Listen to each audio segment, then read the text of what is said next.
Hello, my name is Rickard, and in this tutorial, I'm going to show you how to navigate the Photoshop 2024 interface, explore the toolbar, and customize your workspace to suit your needs.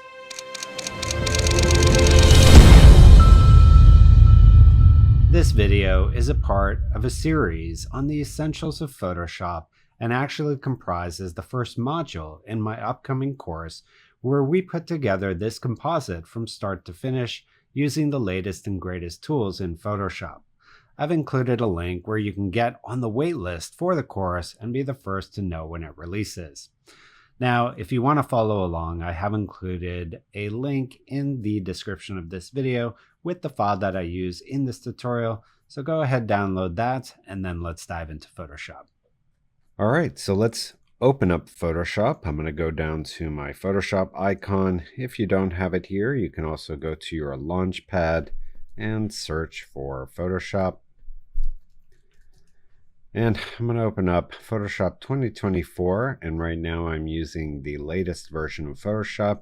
I've also gone ahead and reset everything, so if you are brand new to Photoshop, this is what it's going to look like. And I'm also going to go up to Window Workspace and just make sure you're on Essentials Default. That way what you see here is gonna look the same for you as it does for me. So here is the Learn workspace. You can also select Home, and that'll show you a different workspace. You can also click here and look at your files. These are the files that you save in your cloud.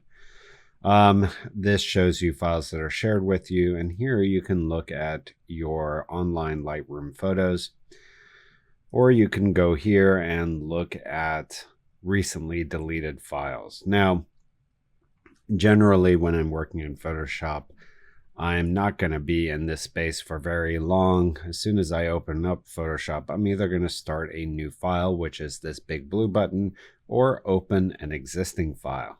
Now you can also access those in the menu here, New and Open, but we'll cover that in a second when we look at the workspace for Photoshop. So just to get started here, I'm going to click on Open here. And in the Assets folder for the course, there's a User Interface folder. And in there, I'm going to open this file here called layersample.psd.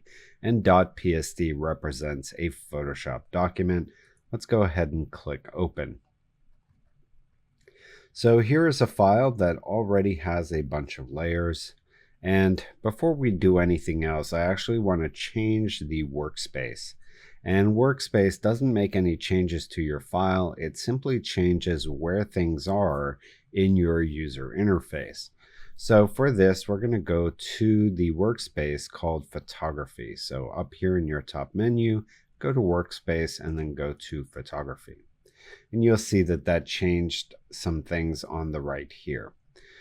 So before going further into that, let me do a quick overview on the Photoshop workspace.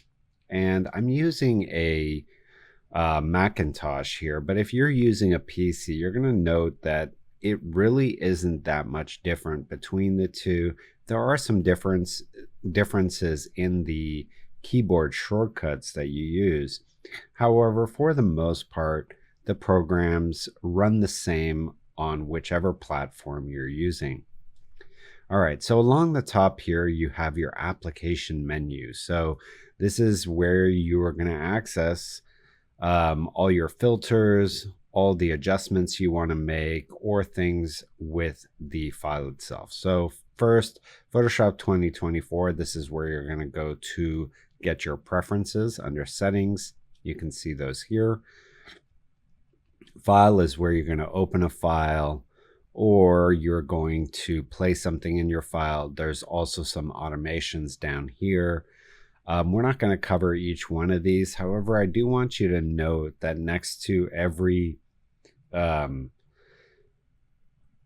item inside your menu, Photoshop shows you what the shortcut is. And I would suggest, as you're working in Photoshop, because there's so many tools and so many different things inside of the program, it's really beneficial to learn these shortcuts. So as you're working in Photoshop, if you find yourself going up to the menu, just go here and look at what that shortcut is. And rather than using your mouse and navigating to the menu, just use that shortcut instead. After you do that, 3 or 4, maybe 5 times, you'll then know what that shortcut is and save yourself some time not having to use your mouse to get to that tool or to get to that function in the program. Okay, so file, again, that's where you're going to open files, place files, and do kind of file level functions.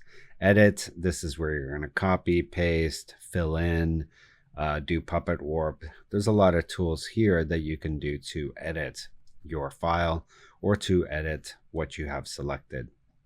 Next, you have image. This is where you're going to get to all your adjustments. And this is also where you can change the mode of your file, whether it's grayscale, RGB, CMYK, meaning what color model you're using, and then also whether it's 8-bit, 16-bit, or 32-bit. Most Photoshop files are going to be fine at 8-bit.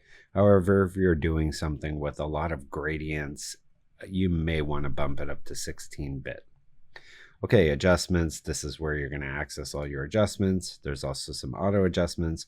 And then here is also where you're going to get to your image size, canvas size, and so forth. So this is if you want to change the size of your image. Next, we have layer. This is where you're going to create a new layer, copy a layer, add an adjustment layer, and so forth. We're going to cover layers a little bit more because layers is really the most important feature of Photoshop that separates it from other just image editing software like Lightroom or other software that allows you to adjust an image. With layers, you can combine images, you can combine different aspects or add things to your photo or image. All right, type, this is where you're going to access tools related to typography. There are type tools in Photoshop so that you can add type layers like you see here with the big white layers. All right, select are the tools for making a selection. In Photoshop, you do need to have something selected in order to change. You can't just select your whole file and adjust the color. You have to select a layer or add an adjustment layer. Filter is where you're going to get all of your filters. So these are effects that you can add to your image, such as blurring, adding noise, pixelating. Filter gallery allows you to turn your image into painting and so forth. So quite a lot of powerful tools in here. Next is view, and this is where you can change the view of your image. So zooming in, zooming out. Fitting, this is where you can turn on your rulers, turn off your rulers, your grid, so forth. And then here we have plugins. This is where you're going to add plugins. We really are not going to cover much in plugins because for this course, we're going to be just using Photoshop's built-in functionality. All right, next we have Windows. So this is where all of your palettes are. And if we click on one of these, you'll see that it opens over here. And if we close it again, we can still access it here. However, if we get rid of it entirely like this and then hit that little X button, it's no longer here, but we can always bring it back by going back to brushes there. Okay, so that is window. Also down here, you have a few other windows that are kind of common to your entire user interface. So the application frame, you can see that is the application frame. With that turned off, all my palettes are kind of just sitting in this window and there's no background to it. Options is this bar along the top. So if I go and turn that off, you're going to see that that bar disappears. I would recommend always having that on because these options, which we'll cover in a bit, are essential to all to everything that you do in Photoshop, and also is really important when you're using a tool. All right, next we have the contextual taskbar. Oh, actually before that we have tools. And if I turn that off, you can see my tools here on the left disappears.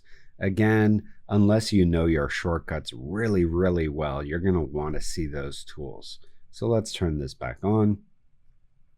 And then finally, we have the contextual taskbar. And if you've been using Photoshop for a while, this is a new feature. It is this floating bar here. And this, depending on which layer you have selected, it will change what's inside that bar. And also, as you can see, depending on your layer, it's also going to change the location of this bar, which can get annoying. I would recommend finding a place where you kind of like for it to live, and then go on these three dots and click on pin bar position. Now, as I select different layers, it'll change the content of the contextual taskbar, but it will not change its location. You can obviously move it any other time that you want. However, it won't move depending on which layer you have selected.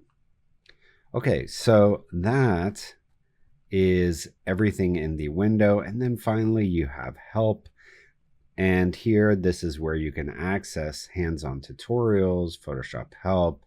Another thing that is quite valuable inside this help is if you can't find something in your top menu, but you remember the name of it. So let's say I wanted to find the crystallize effect.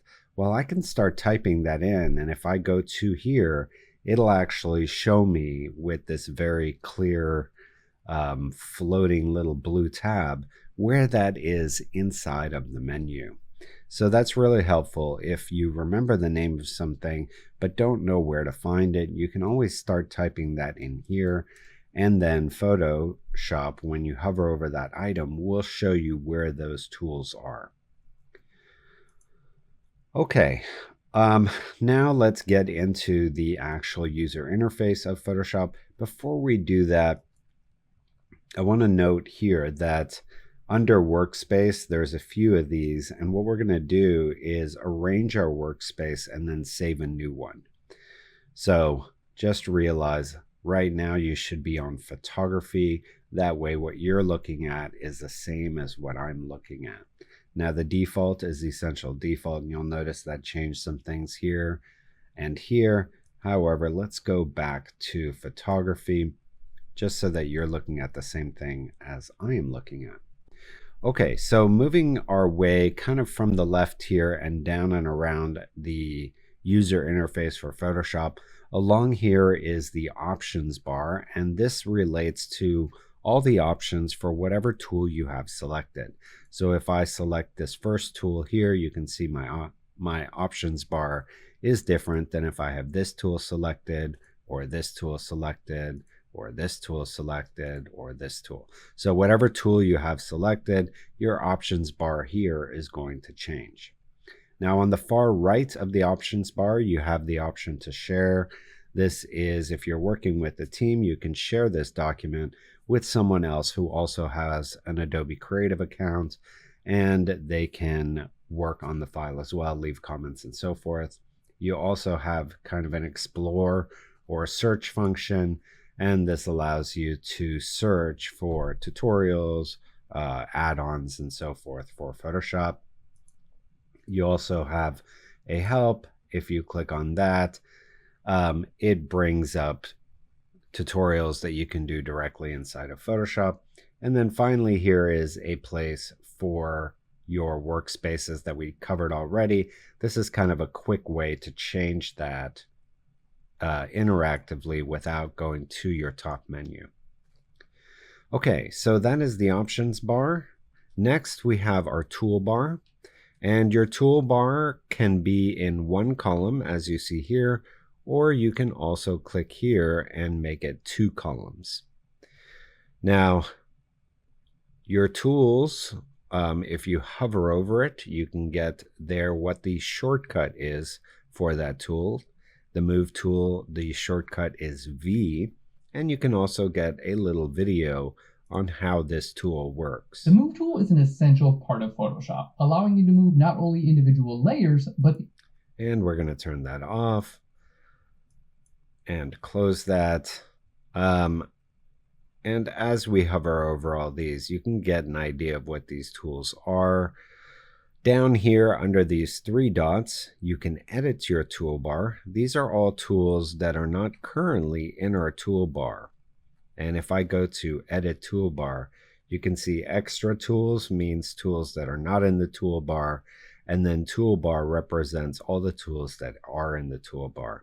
And we're actually going to adjust this in a minute, but first I want to finish going through everything, and then we'll make some adjustments to our toolbar and to our workspace. These are recommendations I make for anytime you're using Photoshop, but specifically for this course, these adjustments will make your workspace easier to move around and to find what you're looking for. Okay, so below all the tools, you have your foreground and background color. Now, when you're working in Photoshop, your foreground color represents the color that you would be using if you were using a brush, and the background color represents what color you're going to erase to. There's also certain filters and functions inside of Photoshop that use both your foreground and your background color. So that's what those are. This little button here defaults those to black and white, and then this little button here switches your foreground and background color. Now these have shortcuts. X on your keyboard switches these, and D on your keyboard defaults your colors to black and white. All right, next we have the quick mask, and we'll cover that in a bit, but quick mask basically puts you into mask mode, and if you find yourself accidentally in it, just make sure this is not highlighted. You can turn that back off. All right, then here we have our view modes, and the shortcut for that is F to toggle through them. Right now you're looking at the standard screen mode. Full screen mode, you can see, gets rid of our window there. And then full screen mode, you can see here in full screen mode, panels are hidden. I'm going to say don't show this again and then go to F. So this is if you're presenting, or if you're really good at Photoshop and you know all your shortcuts, then in theory you could actually work in Photoshop in this. It used to be called expert mode. Now it's called full screen mode. I'm going to hit F on the keyboard. That toggled me back to standard screen mode. Okay, and then finally, this is the newest addition to the toolbar. This is the generate image, and by clicking on that, I can generate an image using Adobe Firefly directly here in Photoshop, and then use that image within my Photoshop project. And we're actually going to be using this inside our project, so you should know where that lives. That lives here in the toolbar. Okay, so that's the toolbar, and we're going to customize that a little bit later. But for now, I just want you to know what the toolbar is. And also, one thing you should know is that any tool that has this small little triangle on the bottom right, that means if I click and hold, I can see that there's more tools in that slot in the toolbar. So any tool that has that, if I click and hold, you can see there's more than one tool in that tool slot. The other thing you should know about tools is that all the tools inside of Photoshop have a single letter shortcut. So here you can see B is the single letter shortcut. If I click B, I'm going to switch to my brush tool. If I click on V, I'm going to click onto my move tool. If I click on C, I'm going to go onto the crop tool. If I click on S, I'm going to go onto the stamp tool, E for erase tool, and so forth. If you just hover over these, you can see what all those shortcuts are. Okay, next we have the contextual taskbar down here, and I already mentioned this. This basically takes options that exist up here in the options bar and makes them directly accessible. In some cases, it also takes things that are in the top menu up here and makes them available here for you to use. So it's basically just kind of a way to take whatever tool you're most likely to be using next and putting them in front of you. Also, this is where you're going to access your generative fill, which is a new AI feature in Photoshop to fill in a section of your image, either based on contextual information or based on a prompt. We're going to be using that, so I'm not going to cover now anything more than just that's where you find it. Okay, next we have our windows or palettes, and that's what you're going to see here on the right. And these are very customizable, so they kind of exist in 3 different states. So one state is icon state, like this. If I click on this, you can see the other state that exists is fully open, like this. And then the last state that it can exist in is as a kind of collapsed tab, like this. So those are the 3 states. So open, collapsed tab, or as an icon. And if I stretch this out, the icon will also get the name next to it. So I guess you could say that would be the 4th version of these palettes. And these palettes, you can see here, this has that little gray line between them. That means if I open one of these, the other one will be a tab inside that same window. If it doesn't, like this, it just exists as a single one. These can be kind of attached to this sidebar like this, or they can be free floating like this. And if you have a second monitor, you can move these to your second monitor to give yourself more real estate. For this course, I'm going to be just using my one monitor so that if you're using a laptop, you can follow along and do what I'm doing. To dock these in various places in your interface, what you're going to do is just click on it, and then anywhere where it turns blue like this, that means this is a place where I can dock this element. So if I wanted to, I could put my swatches here, or I could put them along the bottom like this, or I could put them on the right like so, or I can click and you'll see that that blue icon area is highlighting. I can dock it into this kind of palettes bar.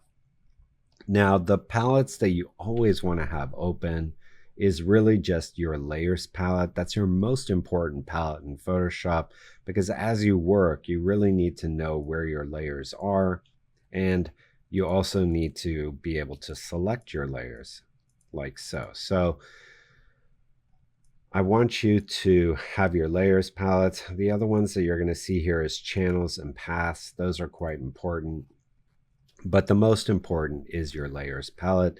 We're going to dive deeper into the layers palette in the next lesson, but just make sure you have your layers palette open. The other thing that I would suggest is on your color here, click on this and change it to color wheel. With the color wheel, you can see the color wheel and you get a better representation of how these colors work together. And when you're doing curve adjustments and other color adjustments, it's quite important to see that. So we're going to change this to color wheel. Make sure you have layers here. You should if you're using the photography. The next and last thing I want to do in this lesson is customize our toolbar and change a few of our preferences. So for our toolbar, let's go here and go edit toolbar. I'm going to restore defaults. That'll put everything over in our toolbar, get rid of all the extras here. And we're going to move into the extras column tools that we're not really going to need for this course. And there are also tools that generally, as you're working in Photoshop, you're going to find you don't use these tools often, if at all. So the first one is the artboard. This allows you to have more than one page in your Photoshop document. We don't need that, so I'm going to move that to the right. Here, We're going to take the single row marquee tools. This basically selects a single row of pixels. We're going to move these to the right as well. Next, we have our selection tools. The polygonal lasso tool you can actually access when you're using the lasso tool, so I never really use this. This selection brush tool, I'm not going to use this either. This is basically just a way of using the quick mask with a brush. So we're going to move that out. And also, I'm going to move the magnetic lasso out. The magnetic lasso is basically the lasso tool with a bit of smart selection built into it. But I prefer these smart selection tools, so I'm going to keep those in there. For the crop tool, for this, I really just need the crop tool, so I'm going to move all these over here and then just move the crop tool back. I don't need the frame tool. The frame tool basically builds an interactive window that you can drop files into. If you're doing layouts and so forth, that can be a valuable tool, but for what we're doing, we don't need it. For the eyedropper, I just want my standard eyedropper, so I'm going to move all these to the left and then just drag my eyedropper back. For the healing tools and spot removal tools, I don't use this content aware move tool, and I have never used this red eye tool, so I'm going to move those out and I'll leave these other ones in there.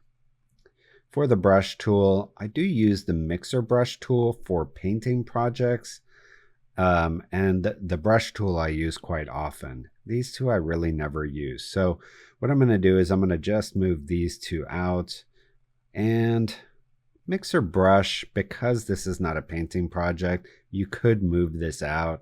The advantage with moving these out is that if a tool shares a shortcut, so both of these are the B shortcut, and I disable shortcuts for hidden toolbar extras, now when I hit B, I don't have to toggle through more than one tool. So it's a small thing, and it's really, it's one of these things that as you become more and more efficient in Photoshop, it will make a bigger difference. But just for good practice, if there's a tool you're not going to be using, it's best to move it into your extra tools and make sure you check this disable shortcuts. Okay, next we have our clone stamp tool. I don't use this pattern stamp tool, so I'm going to get rid of that. Art history brush. Again, this is something that you're only going to use for very particular paint projects, so I'm just going to go ahead and drag that out for now. It doesn't share a shortcut with any other tool, so in theory I could leave it in there, but I also just want to make my toolbar a little cleaner. For the erase tool, the only one I'm going to use is the eraser tool. These other ones I don't really use that often, so I'm just going to drag the whole thing in there and bring back my eraser tool. The gradient tool is one that I use all the time, but I don't use the paint bucket tool because there's a keyboard shortcut that I can use instead.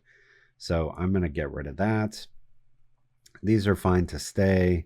The adjustment brush tool, again, this is a recent addition to Photoshop, and I really don't find myself using it because you can accomplish exactly the same thing with other tools in Photoshop. So I'm going to drag that out.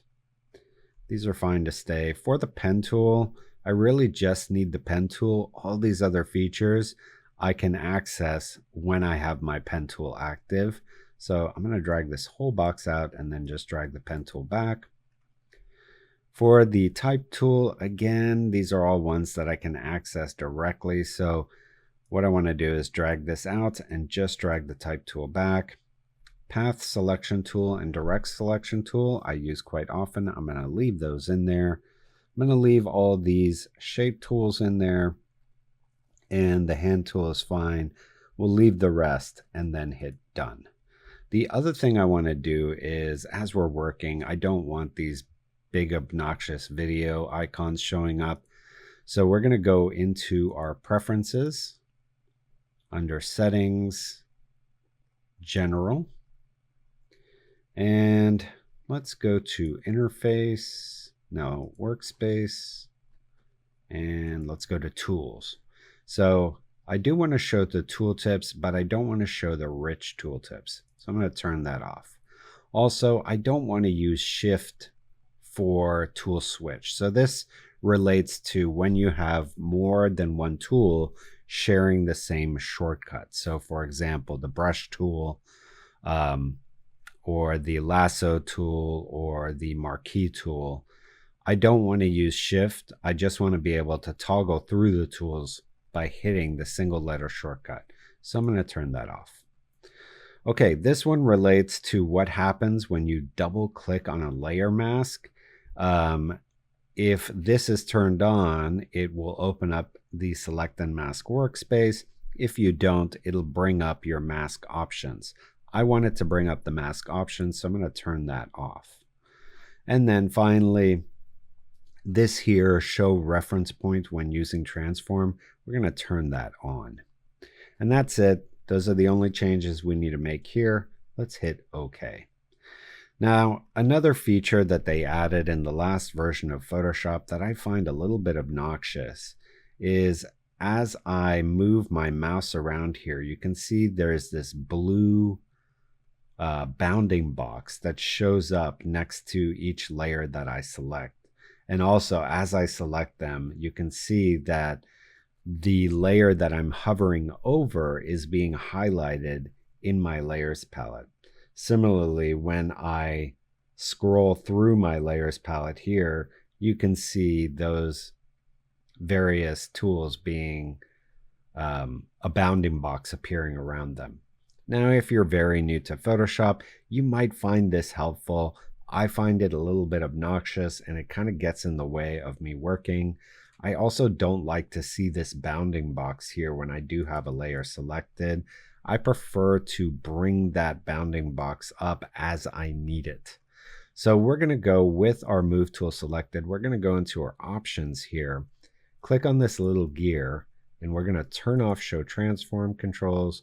We're going to turn off show layer bounds on hover, and we're going to turn off the show hover bound from layers. So the only one we're going to leave on is expand layer group on click. So now as I hover around my document, you can see nothing obnoxious is happening. The last preference we're going to change here is under the auto select. So if you have the auto select turned on, when you click on a layer, you can see that it auto selects that layer. And if you have the auto select turned on group, when you click on a group or on a layer, so let's go to this bird here, it auto selects that group inside of your layers palette. I don't like that behavior because if I want to select this, if I have this, let's say I have this layers text layer selected and I want to move it and I click here to move it, well, now I've accidentally selected something I didn't want selected. I'm going to go ahead and undo this. So I'm going to turn that off and I want this to be on layer. Now, one thing, when you're on the move tool, if you hold down command, you're going to get that temporarily turned on. So this is great if you're working, you want to select a different layer. All I have to do is hold down command, select the layer, and then I can continue working. So those are the options we want to change there. Last thing on the layers palette is if you go to your panel options, you can see here that you have various thumbnail sizes, and you can also change whether this is the thumbnail contents are the layer bounds or the entire document. This is something that is your personal preference. If you're very new to Photoshop, you may want to change your layer preview thumbnail to be as large as possible so you can see as much as possible there. If you're more experienced with Photoshop, you probably don't need that, and you can make this smaller. For this course, because this is a course for both beginners and more experienced Photoshop users, we're going to leave it on the default middle there. Okay, so we've made a bunch of changes to our toolbar. We've also made some changes to our workspace.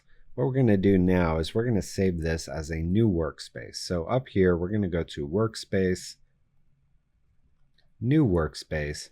We're going to call this Nucly Course. We want to make sure our toolbar is saved as part of this. Now, we didn't change any keyboard shortcuts, and we didn't change anything in our menus, so we don't really need to turn these on. We're just going to click on toolbars and then hit save. And now, if we go to a different one like motion here, and then go back, we have this Nucly course as one of the workspaces we can select, and that'll take us back to our settings here.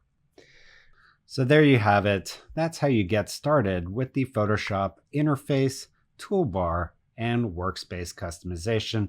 Hopefully in the course of this tutorial, you learned some tips and tricks that you can use in your own projects. In our next tutorial of this series, I'll be covering the most important palette in Photoshop, the Layers palette.